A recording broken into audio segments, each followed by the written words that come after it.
tem provocado fortes reações de indignação e apelos ao reforço da proteção à criança. Jornalista José Eduardo, na tela.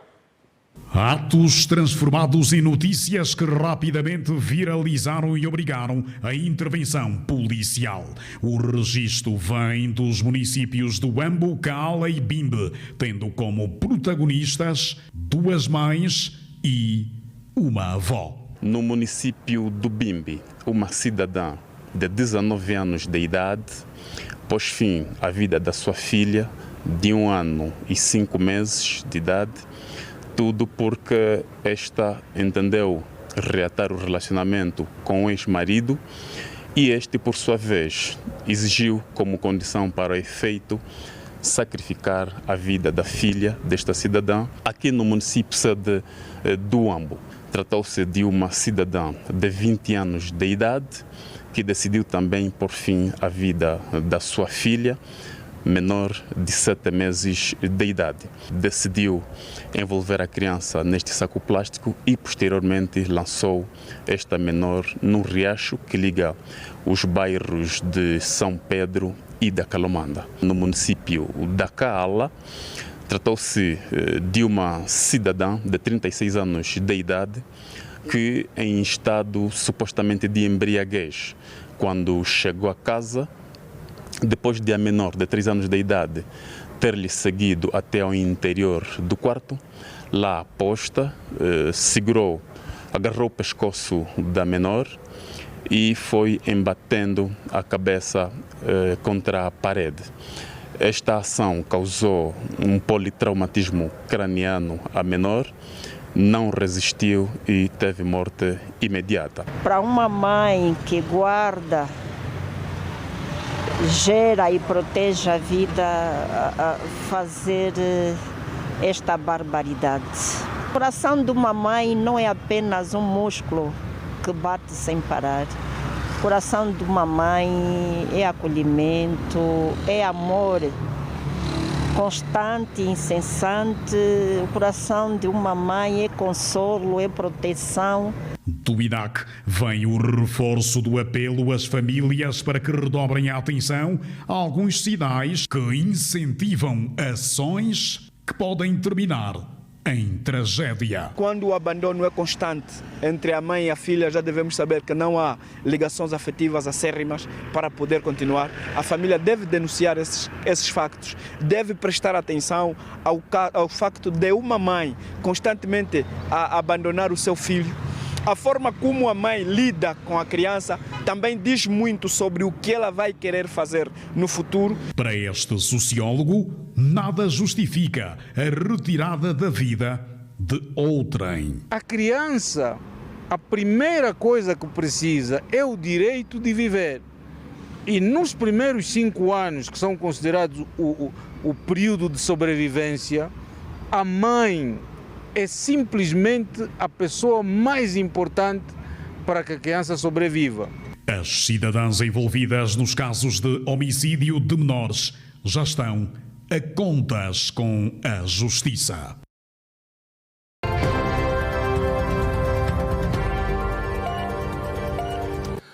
A rainha Nhakatolo Chisengo reconheceu hoje o empenho do Presidente da República no desenvolvimento da província do Mochico-Leste, destacando os avanços alcançados desde a implementação da nova divisão política e administrativa. A soberana dos povos Luvoal enalteceu também os investimentos em infraestruturas, serviços sociais e na aproximação da administração pública às populações locais. O Presidente da República, João Lourenço, recebeu em audiência esta quinta-feira, aqui no Palácio Presidencial, na Cidade Alta, Sua Majestade Anabela Ngambo Kaumba, Rainha Nhakatolo Chisengo, alta nobreza e soberana dos povos luvales das províncias do Mochico e Mochico-Leste. No final do encontro, a soberana explicou que a audiência serviu para acompanhar as ações de desenvolvimento em curso na região e manifestar-se o reconhecimento das comunidades locais pelas obras que o Executivo tem vindo a realizar, com destaque para a asfaltagem de vias e outros projetos estruturantes destinados a impulsionar o crescimento da região leste do país.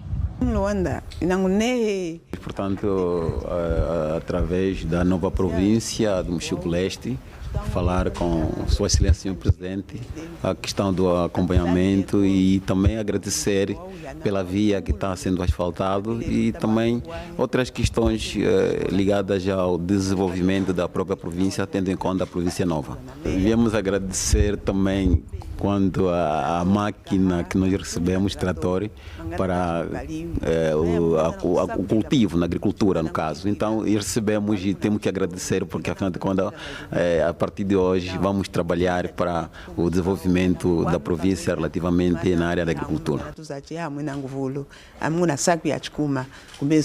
A rainha Nhakatolo Chisengo destacou igualmente a importância da criação das novas unidades político-administrativas, por considerar que a medida aproxima os serviços públicos às populações e cria melhores condições para o progresso das comunidades.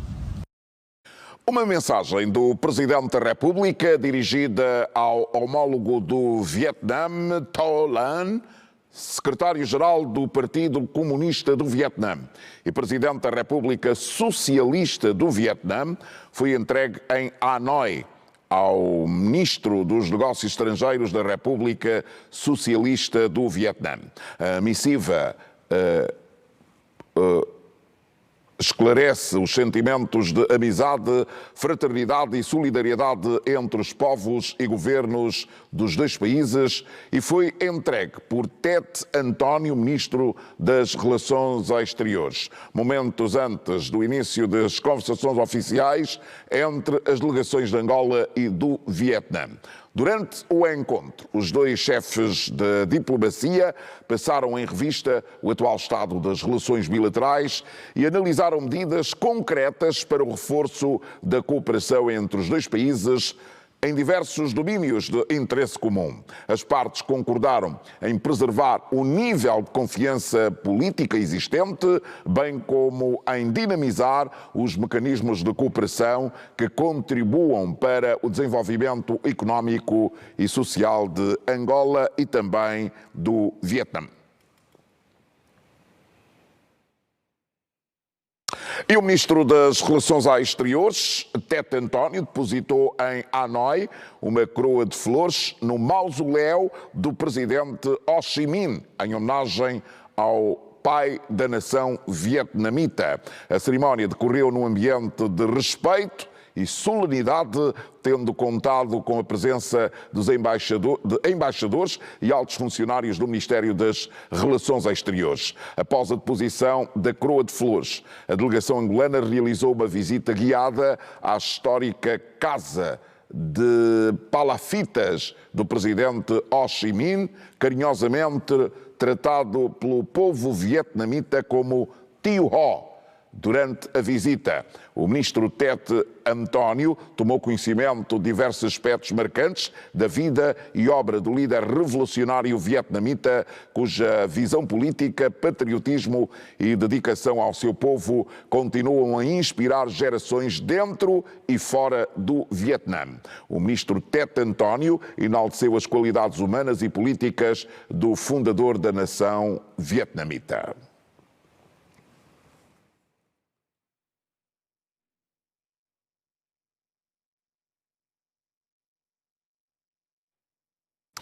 E uma mensagem do Presidente da República foi entregue em Cotonou ao Presidente da República do Benin pelo embaixador José Bamuquinazau. A mensagem foi recebida pelo secretário-geral do Ministério dos Negócios Estrangeiros do Benin. O conteúdo da mensagem tem a ver com as felicitações do Presidente João Lourenço pela investidura do novo chefe de Estado do Benin e da concertação diplomática entre os dois Estados para o reforço da cooperação bilateral e multilateral. Na ocasião, o embaixador José Bamuquinazau reiterou a total disponibilidade de Angola na busca de soluções para as dinâmicas políticas da região, marcadas por uma estabilidade relativa, apesar de realizar eleições regulares.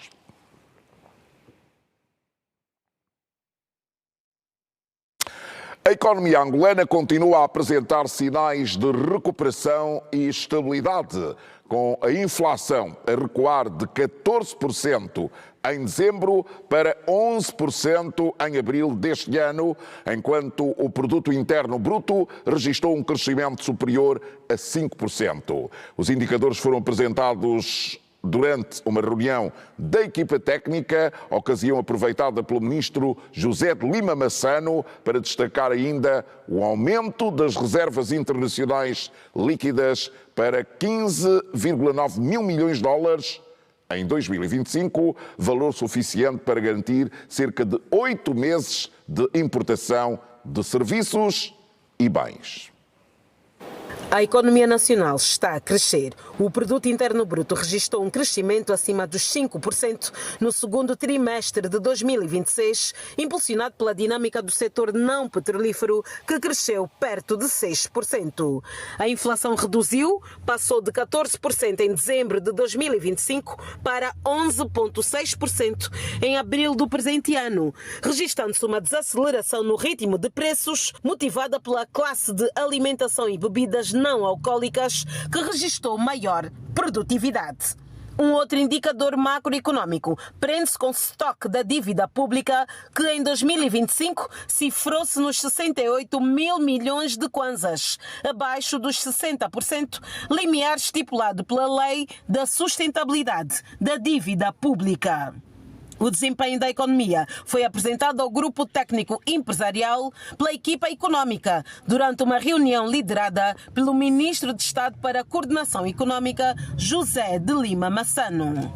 O crescimento pode ser visto em três perspectivas: o crescimento na ótica do produto, do rendimento e na ótica da despesa. Quando se fala que a economia cresceu, isto significa, portanto, que houve um aumento do rendimento nacional. Ou seja, a nível nacional, o rendimento aumentou. Ou se quisermos também, a nível nacional, o volume de despesas aumentou. Ou seja, as famílias passaram a gastar mais em bens e serviços, as empresas passaram a investir mais em bens e serviços. Isto para responder diretamente à questão que coloca: o crescimento é sempre bom para a economia. Significa que a atividade econômica está a acontecer, significa que as famílias, as empresas e o Estado, por via da arrecadação fiscal, estão a ter mais rendimento, mais dinâmica. Se olharmos para os dados, há uma correlação que é sustentada pelo aumento da produção nacional e que, por conseguinte, reduz também aquilo que é a inflação a nível da classe de alimentação e bebidas não alcoólicas. Ainda no domínio dos indicadores macroeconômicos, a equipe econômica destacou também a dinâmica de redução da dívida pública em percentagem do PIB, que em 2025 ficou abaixo dos 60%, que é o limite estabelecido na Lei da Sustentabilidade das Finanças Públicas. E, finalmente, no domínio macroeconômico, destacou-se ainda o nível de reservas internacionais, que até o primeiro trimestre de 2025 fixou-se em cerca de 15,4 mil milhões de dólares, correspondendo a 8 meses de importação de bens e serviços. Esta meta também está acima daquela que é definida a nível da SADC, que impõe pelo menos 6 meses de importação. Os empresários mostraram-se satisfeitos com a medida plasmada no Decreto Executivo 130/26, estipula que os importadores, doravante, devem adquirir pelo menos 20% dos bens aos produtores nacionais. Destaque para carne suína, frango, arroz, açúcar refinado e tilápia, de forma a proteger a produção nacional. Na reunião foi apresentado o novo coordenador do Grupo Técnico Empresarial, Manuel Sumbula. Outro motivo de satisfação dos empresários foi a redução do bloqueio de NIFs por parte da AGT.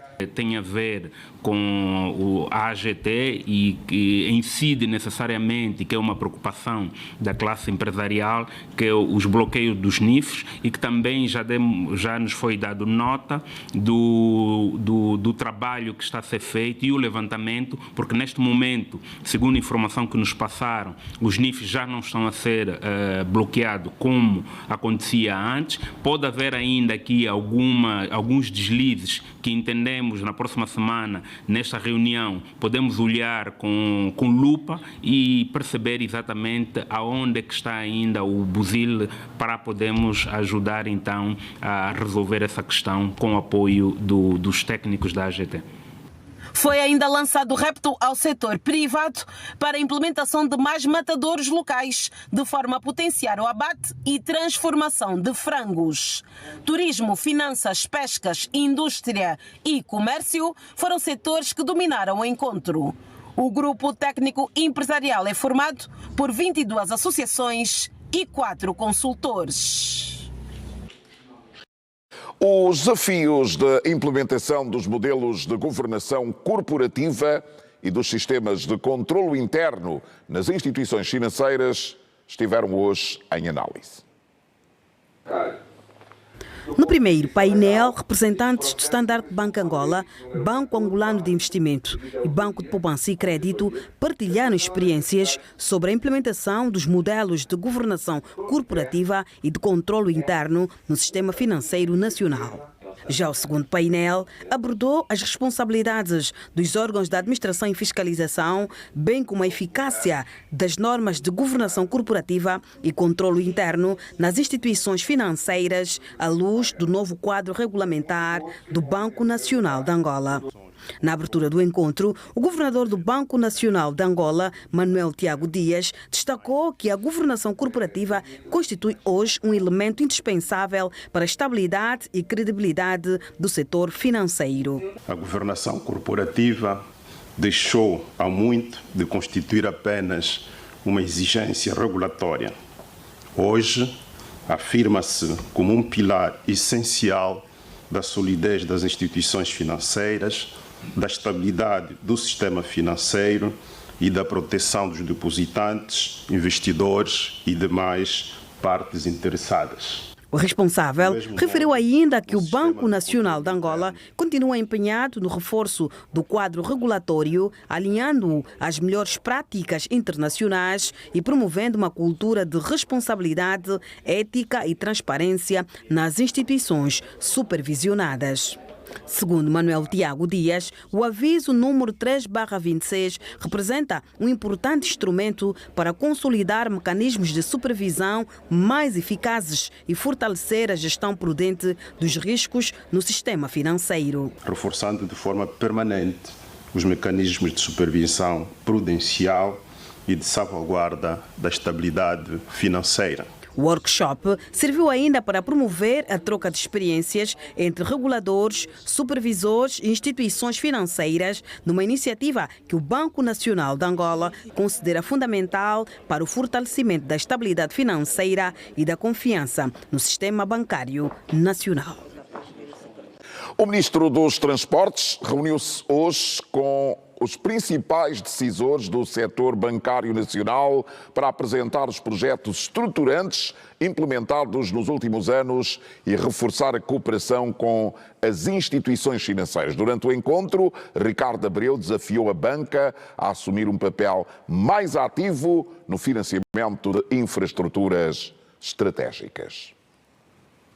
A visão económica do setor dos transportes, as reformas institucionais e certificações internacionais, projetos prioritários e modelos de parceria foram as temáticas de reflexão no encontro executivo entre o Ministério dos Transportes e a Banca Angolana. Temos muitos aspectos da natureza das nossas atividades com muitas semelhanças. E achamos que, de facto, precisamos de estreitar essa relação e termos mais setor bancário a promover a nossa economia e apoiar o esforço de diversificação, acima de tudo, que é o grande objetivo do Executivo. O ministro sustentou que o setor está a fazer investimentos para reformar a estrutura da mobilidade. Por isso, enfatizou a separação concreta das responsabilidades e funções entre os órgãos da administração central e provincial. Os órgãos da administração central, entre aqui é o nosso regulador de preços, Ministério das Finanças com o Ministério dos Transportes, a definição dos preços, os subsídios, o sistema de funcionamento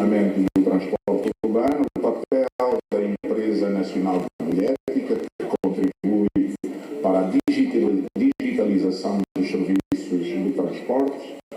E depois temos então os gabinetes provinciais. Nós queremos evoluir para autoridades provinciais de mobilidade urbana que gerem os contratos de concessão e gerem as redes de transporte. A banca diz que está preparada para os desafios no setor dos transportes. Foi possível identificar da nossa parte projetos em que nós, Banca Angolana, também podemos considerar como bancáveis, financiáveis. O que temos estado a assistir é um apetite da banca estrangeira a estes projetos e nós achamos que também a banca angolana não deve passar indiferente. Do lado do Dubai, nós estamos disponíveis para olhar, mas com pés bem assentos no chão, aquilo que são as prioridades que o Ministério dos Transportes tem. Ricardo de Abreu defendeu também a criação de um fundo para a cobertura dos custos operacionais efetivos por parte dos operadores dos transportes. O encontro foi uma realização do órgão ministerial em parceria com a revista Forbes África Lusófona. E partimos para o intervalo. Até já.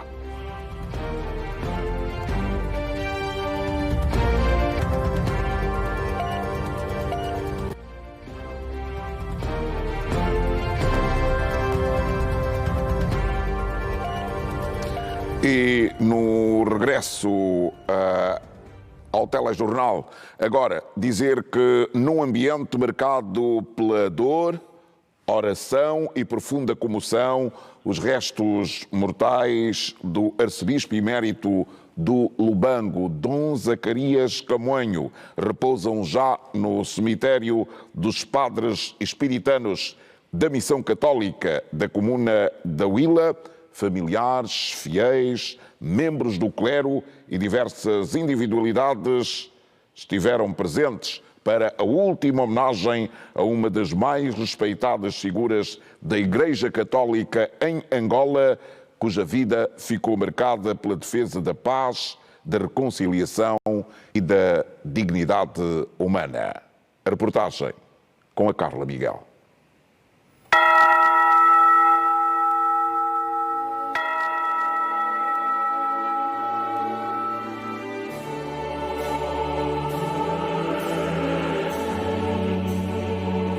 Há despedidas que cabem numa lágrima. Existem outras que parecem demasiado grandes para o coração humano. Hoje, o céu amanheceu mais pesado. O vento caminhou devagar. Os sinos tocaram com uma tristeza rara, como se até o tempo tivesse parado para acompanhar a partida de um homem que não apenas pertenceu à Igreja Católica, mas à alma de uma nação. Dom Zacarias Camoenho partiu.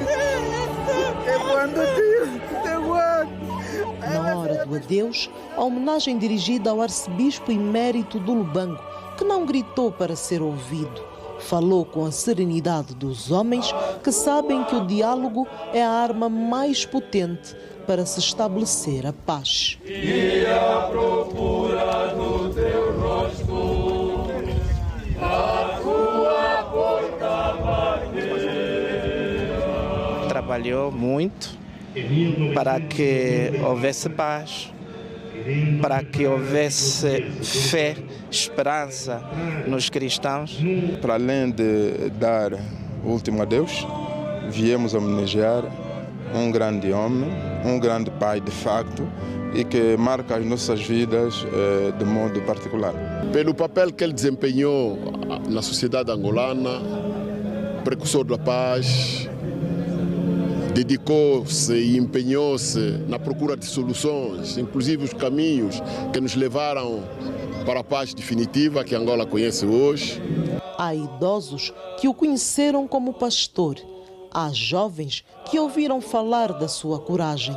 Há mães, pais, filhos que vieram ao estádio de Nossa Senhora do Monte apenas para agradecer. Os angolanos são desta convivência de união, convivência de paz, de diálogo, e acreditamos que esses ensinamentos é que vamos levar para a vida a todos nós.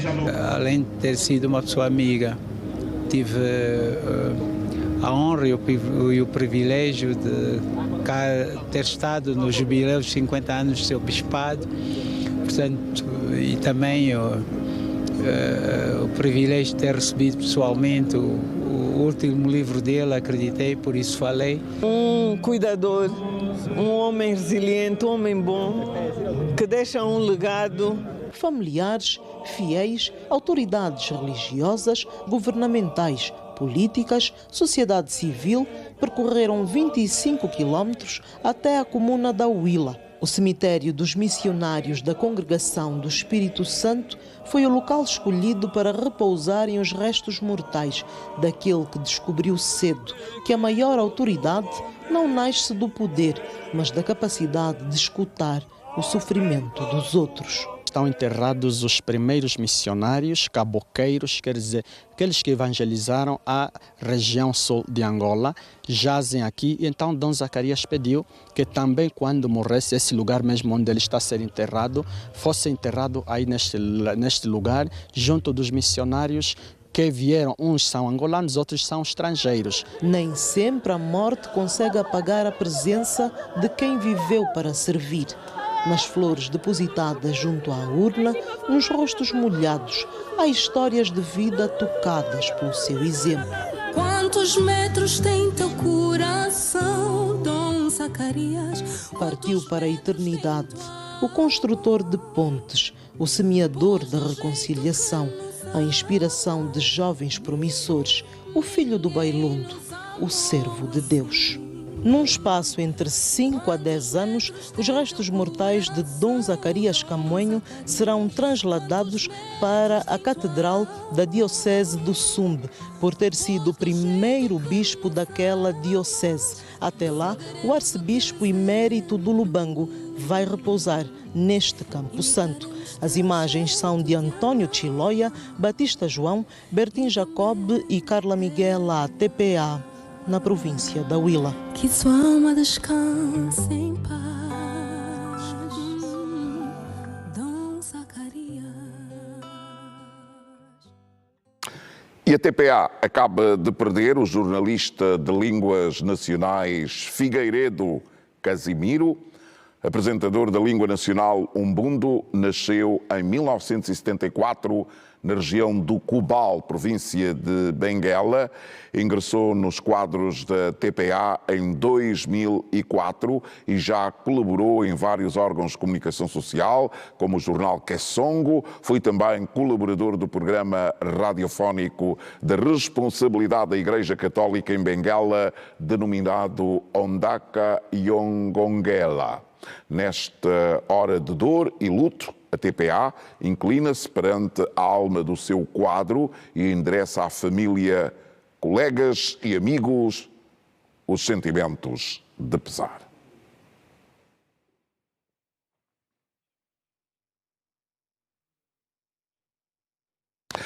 A Presidente do Conselho de Administração da Assembleia Nacional esclareceu as informações que circulam sobre um alegado aumento salarial dos deputados, afirmando que não houve criação de novos benefícios nem aprovação de regalias adicionais. Segundo o responsável, as alterações verificadas correspondem apenas aos reajustes salariais já aplicados à função pública. Em resposta, Susana Augusto de Melo explicou que os deputados, os funcionários da Assembleia Nacional e o presidente da instituição integram um sistema de gestão financeira do Estado e foram abrangidos pelos mesmos reajustes salariais concedidos à função pública. Os deputados da Assembleia Nacional, os funcionários e o presidente da Assembleia Nacional são parte integrante no sistema de remunerações do Sistema Integrado de Gestão Financeira do Estado, SIGF. Tal como houve para os funcionários públicos aumentos salariais providos de decretos presidenciais em 5%, 25% e 10%, nestes dois, o ano passado e já agora este ano, os funcionários, os deputados e o presidente da Assembleia Nacional foram também beneficiados deste ajuste. Segundo a responsável, os aumentos aprovados em diferentes fases pelo Executivo já estavam em vigor e precisavam apenas de ser enquadrados na legislação interna da Assembleia Nacional. A Assembleia Nacional rege-se por lei própria e havia necessidade de se conformar estes ajustes feitos a um diploma interno, a que chamamos resolução.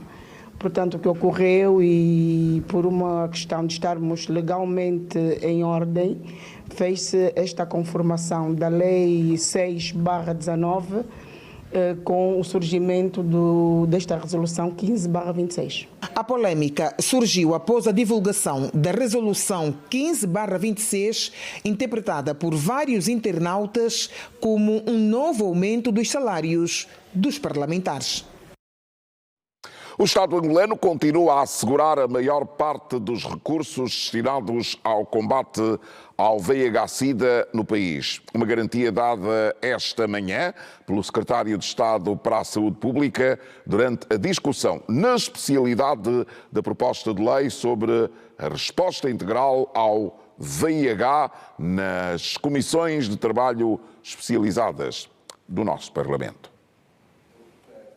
Na primeira proposta de lei sobre a resposta integral ao VIH, 4 linhas foram acrescentadas, entre elas a linha E, cujo título será Confidencialidade e Proteção de Dados Pessoais, que assegura o respeito pela privacidade da pessoa, garantindo que a informação relativa ao seu estado serológico, histórico clínico e demais dados pessoais sensíveis seja protegida contra acesso, uso ou divulgação não autorizadas. Um dos pontos discutidos foi o artigo referente à participação social na elaboração das estratégias de combate ao VIH. As igrejas são muito importantes nas estratégias do Estado.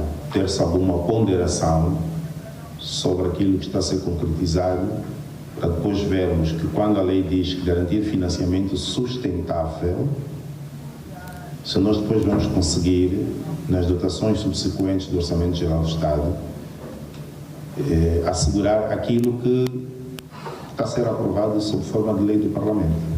Entre as contribuições, os deputados alertam para o presente diploma o surgimento de várias seitas que alegadamente mostram o poder na cura do VIH-Sida. São falsas promessas visando extorquir pessoas com um problema de saúde. A presente lei aplica-se a todas as pessoas singulares e coletivas, públicas ou privadas, residentes em território nacional.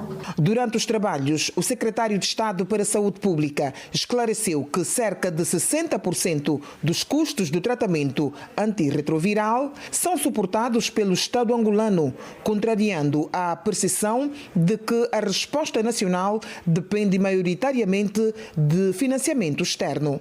A título informativo, o financiamento já está garantido pelo Orçamento Geral do Estado. 96% do financiamento é do Estado. Nós praticamente não dependemos do financiamento externo. Na altura em que foi discutido e tiveram aqui as organizações externas, nós apresentamos esse dado. Relativamente ao tratamento, 60% do tratamento antirretroviral o Estado é que suporta. O governante sublinhou que o Executivo tem assegurado os recursos necessários para manter as principais ações de prevenção, diagnóstico e tratamento da doença, embora reconheça a importância da cooperação internacional no reforço dos programas de saúde. Há um tema. Está ligado exatamente à sociedade civil ou não. Nós estamos a preparar um plano nacional de desenvolvimento sanitário e este tema inclui todos e está ligado exatamente à lei. Tanto os da sociedade civil, as igrejas, as organizações, as ações filantrópicas, inclusive a academia, enfim, as instituições de investigação científica, todos eles, ninguém pode ficar de fora. O primeiro preâmbulo da proposta de lei sobre a resposta integral ao VIH foi votado com 20 votos a favor, nenhum voto contra e uma abstenção. E esta sexta-feira será o último dia dos trabalhos das comissões especializadas para apreciação dos diplomas que deverão ser submetidos para votação em plenário. Tony Helena e Lucrécia Augusto, Assembleia Nacional. Angola dispõe atualmente de mais de 3 milhões de doses de vacina contra a cólera para reforçar as ações de combate ao surto e travar a propagação da doença em várias regiões do país.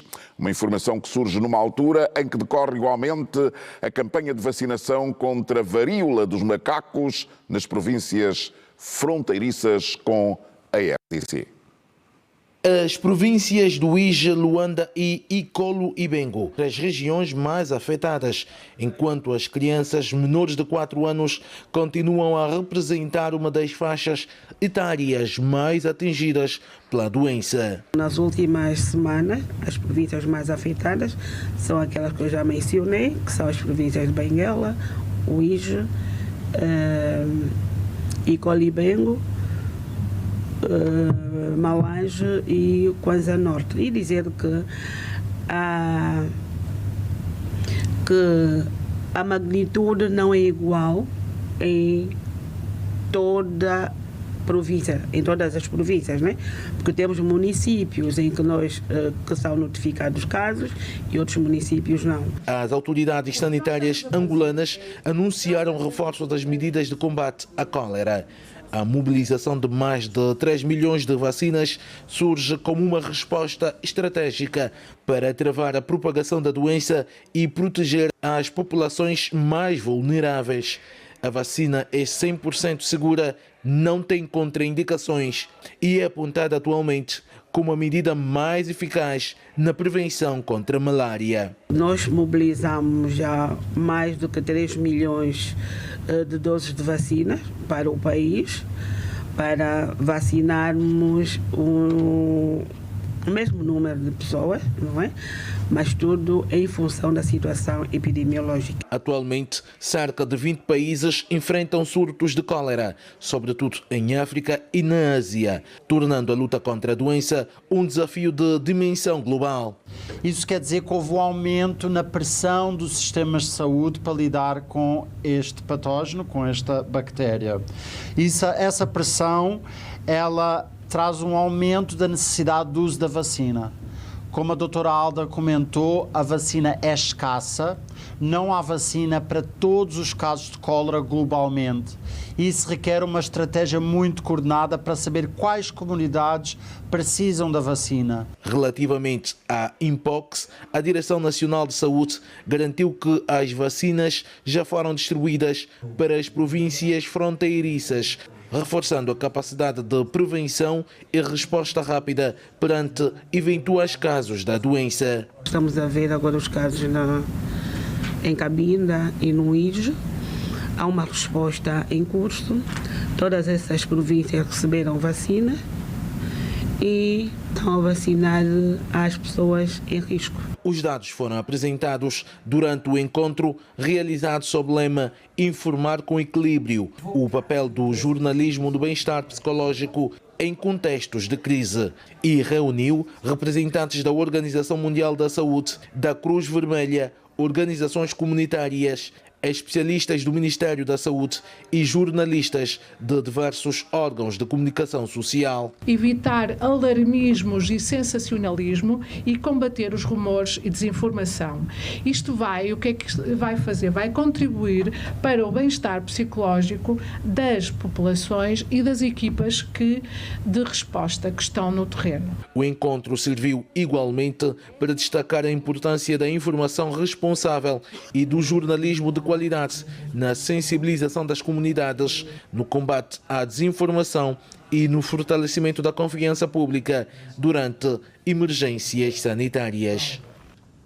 1 milhão de euros é o montante disponibilizado pela União Europeia para o projeto ReFarm, para a execução das suas ações. A ReFarm é uma iniciativa focada na pesquisa e no desenvolvimento de práticas agroecológicas para aumentar a resiliência da agricultura familiar às alterações climáticas. Integram o consórcio do projeto ReFarm, o Centro Nacional de Investigação Científica, o Instituto Superior Politécnico do Kwanza Sul, o Instituto para a Proteção Sustentável de Planta e a Universidade de Florença, Itália. O ReFarm foi lançado em 2019. Com uma contribuição europeia de cerca de 1 milhão de euros, o projeto foi implementado durante 4 anos em 6 municípios das províncias do Kwanza Sul e Benguela, promovendo a investigação aplicada, a inovação agroecológica e a adoção de práticas resilientes às alterações climáticas nas comunidades rurais. O que nós fazemos essencialmente é introduzir novas técnicas. Temos colegas italianos que trabalham na capacidade de retenção da água e sistemas de irrigação sem auxílio de motobombas, baseado sempre na precipitação. E eu, como especialista na área da proteção de plantas, faço estudos. O trabalho foi desenvolvido em estreita colaboração com agricultores, escolas de campo, técnicos do Instituto de Desenvolvimento Agrário, investigadores, universidades e organizações da sociedade civil. Apoiou ao todo 72 projetos de investigação e inovação e 8 projetos de reforço institucional, mobilizando mais de 3.000 investigadores e mais de 2.000 organizações nos países parceiros. Os resultados alcançados pelo projeto foram bastante encorajadores e evidenciam o potencial das abordagens promovidas pelo ReFarm para o fortalecimento da agricultura familiar e da resiliência climática. O ReFarm trouxe inovação aplicada à agricultura, desenvolveu soluções adaptadas às comunidades locais e promoveu a transferência de conhecimento entre instituições europeias e angolanas. O ReFarm permitiu que investigadores angolanos trabalhassem lado a lado com pares italianos, desenvolvendo competências essenciais da agroecologia, entomologia, fitopatologia e sistemas sustentáveis de produção agrícola. Nas 10 escolas de campo apoiadas pelo projeto, entre 120 e 150 agricultores participaram ativamente na experimentação, validação e disseminação de práticas agrícolas inovadoras adaptadas às condições locais. Coincidentemente, no último período de chuvas, a situação de diminuição e má distribuição das precipitações ocorreu justamente nas províncias de Luanda, Kwanza Sul, Benguela e Namibe. Esse trabalho que agora nos é trazido, coincidentemente, depois de registarmos perdas económicas elevadas nessas regiões, vem mesmo a calhar. A divulgação dos resultados do projeto ReFarm, subordinada ao tema Pesquisa sobre investigações agroecológicas para aumentar a resiliência às alterações climáticas no Kwanza Sul e Benguela, aconteceu em Luanda, no campus universitário da Universidade Agostinho Neto. E num gesto de valorização do conhecimento científico e da dignidade da pessoa humana, a Primeira-Dama da República prestigiou hoje o lançamento da obra Envelhecimento Ativo e Saudável em Angola. Da autoria de Maria da Conceição Neto, o livro lança um profundo olhar sobre os desafios e oportunidades do envelhecimento. A obra trouxe uma reflexão científica, social e humanista sobre o envelhecimento em Angola. E ela não só foi prestigiada, mas também tem uma participação direta da Primeira-Dama da República de Angola, Ana Dias Lourenço, que elaborou o prefácio do livro. A doutora Ana Dias Lourenço foi aquela que deu a sua mão, o seu tempo, para realmente compreender o quanto é importante velar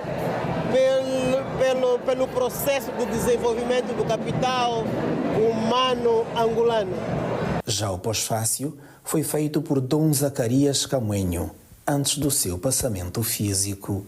Muita emoção, sabendo que há menos de um mês, Dom Zacarias Camuenho entregou-me o pós-fácio e logo a sua entrega ele começa a adoecer e parte.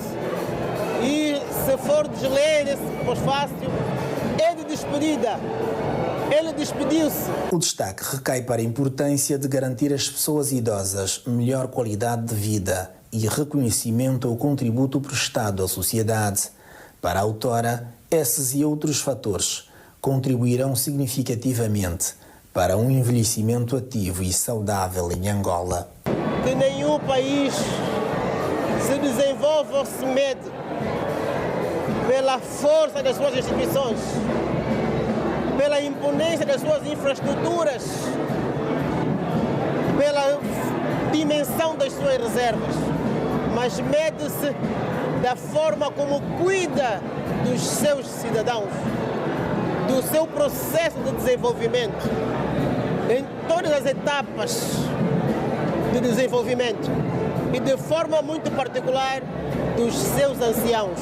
A primeira-dama da República deu o seu contributo para o texto introdutório do livro e também foi a primeira a receber o autógrafo da autora.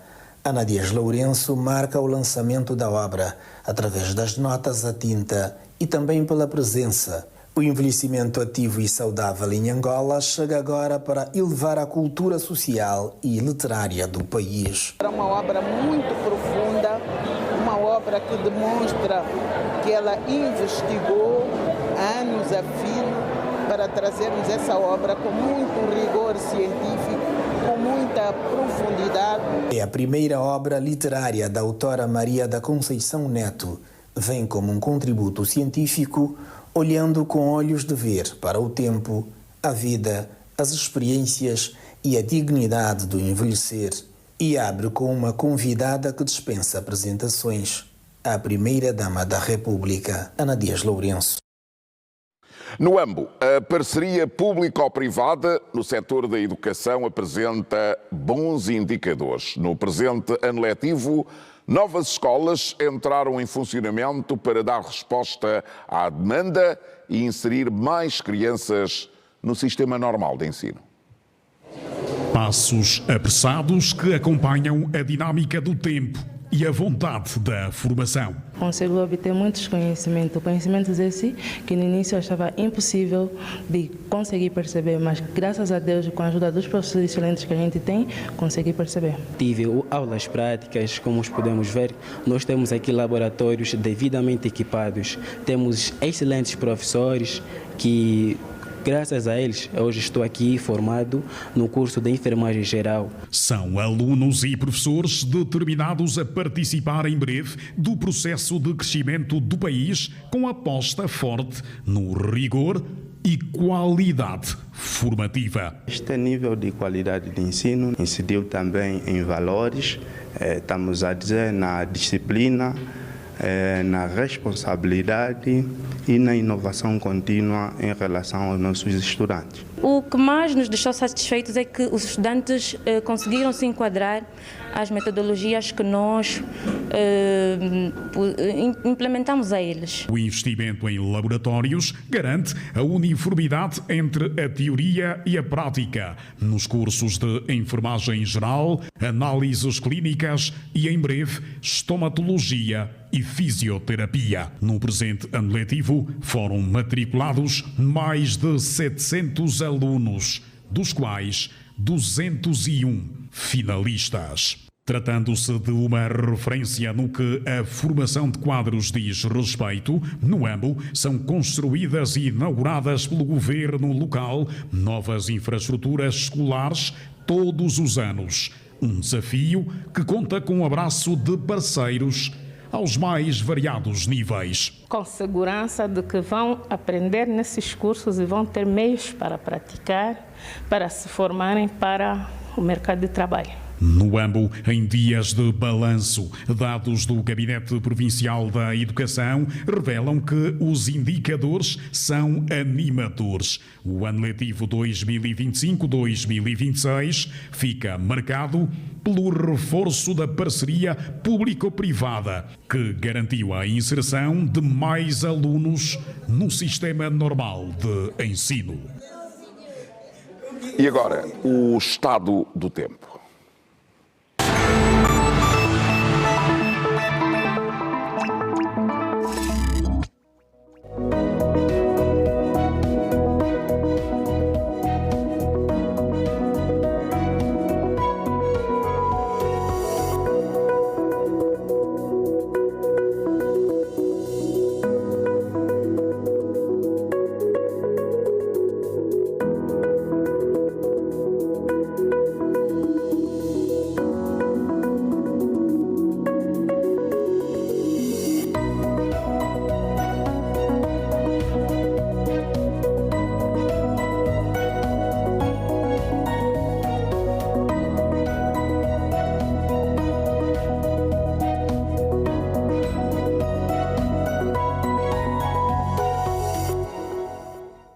E seguimos para mais um intervalo. Isso é rápido. Até já.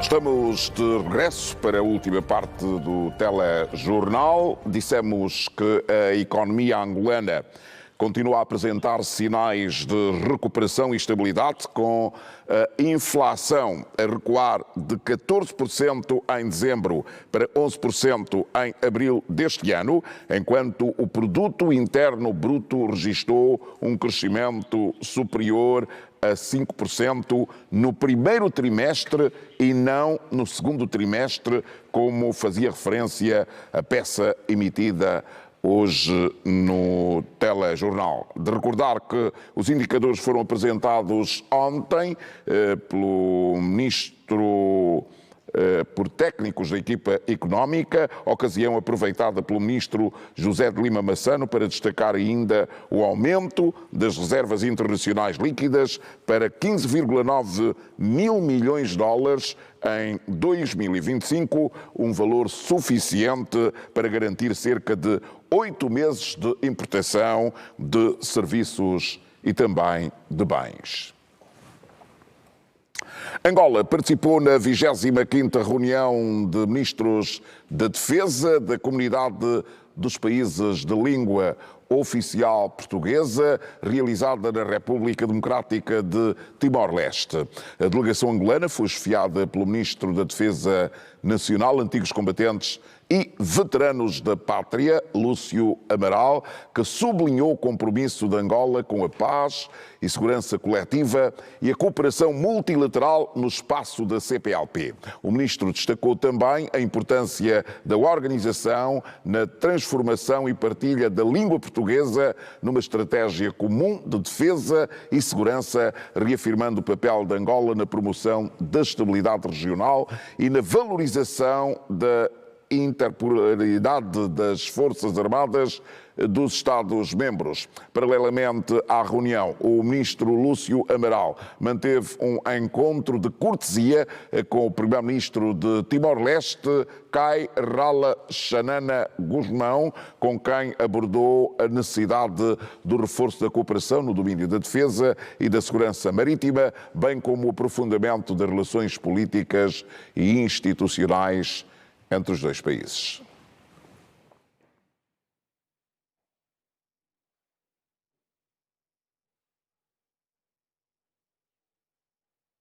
Israel continua a atacar alvos no Líbano, mesmo após um acordo de trégua entre os dois países. Num dos ataques morreu um membro das forças de paz da ONU e outros dois ficaram feridos.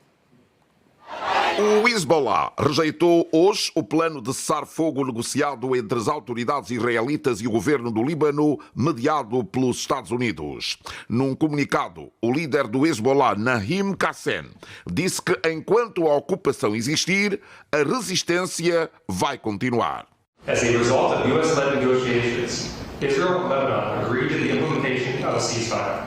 Os Estados Unidos anunciaram ontem que Israel e o Líbano aceitaram o plano de cessar-fogo que agora está a ser condicionado pelo Hezbollah, que tem o apoio do Irão e que rejeita evacuar os seus combatentes de áreas do sul do Líbano, próximo à fronteira norte com Israel.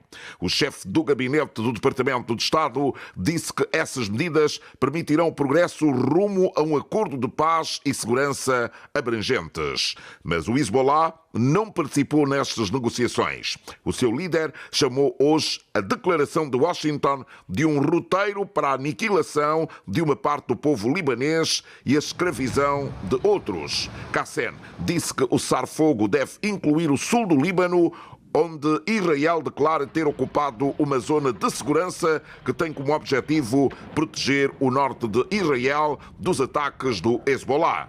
Qassem afirmou que as cidades do norte não estariam seguras enquanto as aldeias controladas pelo Hezbollah estiverem inseguras, bombardeadas, destruídas e o povo libanês continuar a ser morto.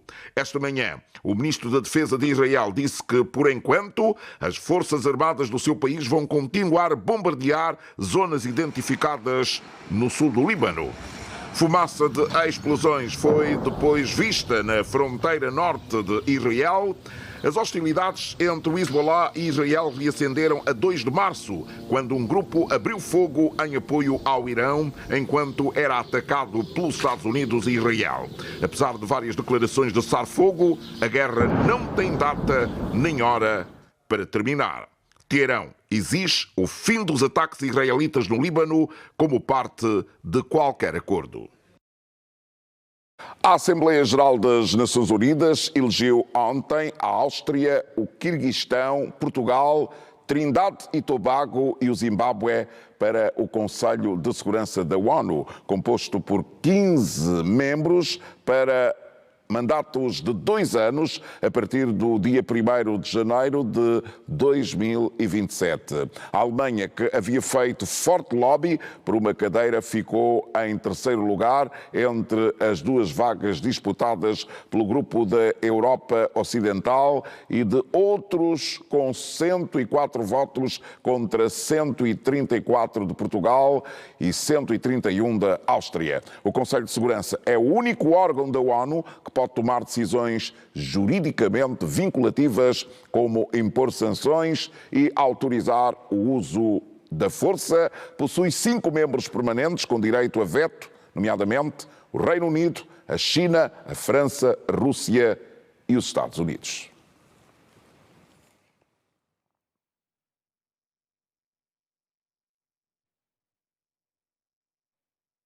Angola joga amanhã às 20 horas diante da Mauritânia num desafio amistoso inserido na data FIFA. Alioune Cissé quer começar com vitória à frente do comando técnico dos Palancas Negras. Do que um simples jogo de preparação, o encontro representa o início de uma nova etapa.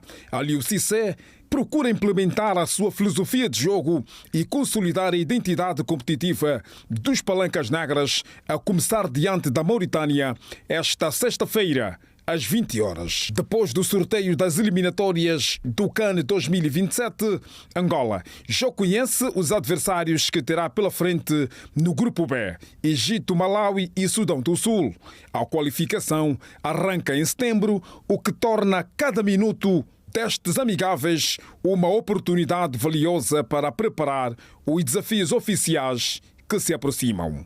Frente à Mauritânia, espera-se uma Angola determinada a assumir o controle de jogo, explorando a velocidade dos jogadores pelas alas e posse de bola no meio-campo, sem descurar os mecanismos defensivos e a organização coletiva, aspectos fundamentais Na visão de Aliou Cissé, o técnico senegalês, campeão africano em 2022, encara estes compromissos como um laboratório competitivo para observar jogadores, testar soluções táticas e criar rotinas que permitam à seleção apresentar-se mais forte nas eliminatórias do CAN 2027.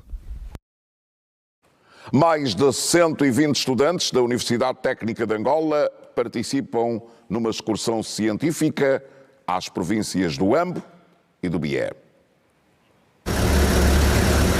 A caravana concentrada em frente à TPA estava pronta para partir.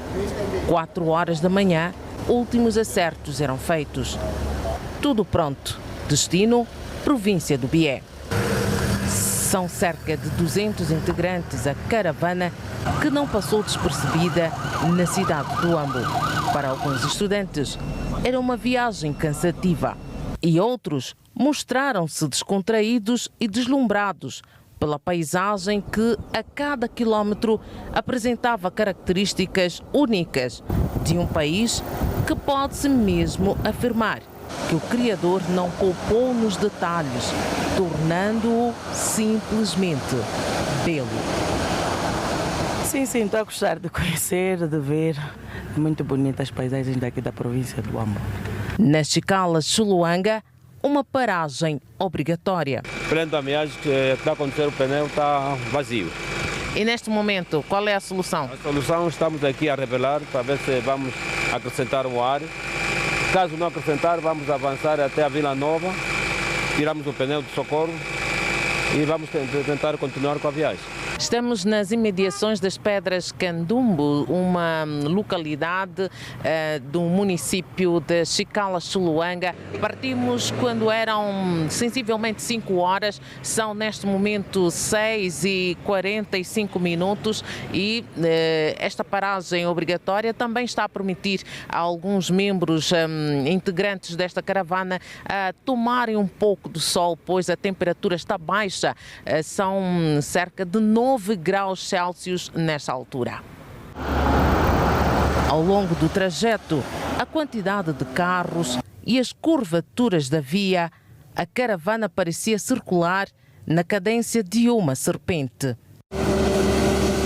Marcha moderada, dirigida pela viatura do INEMA. Quando eram 9h30, estávamos já a entrar na cidade do Quito.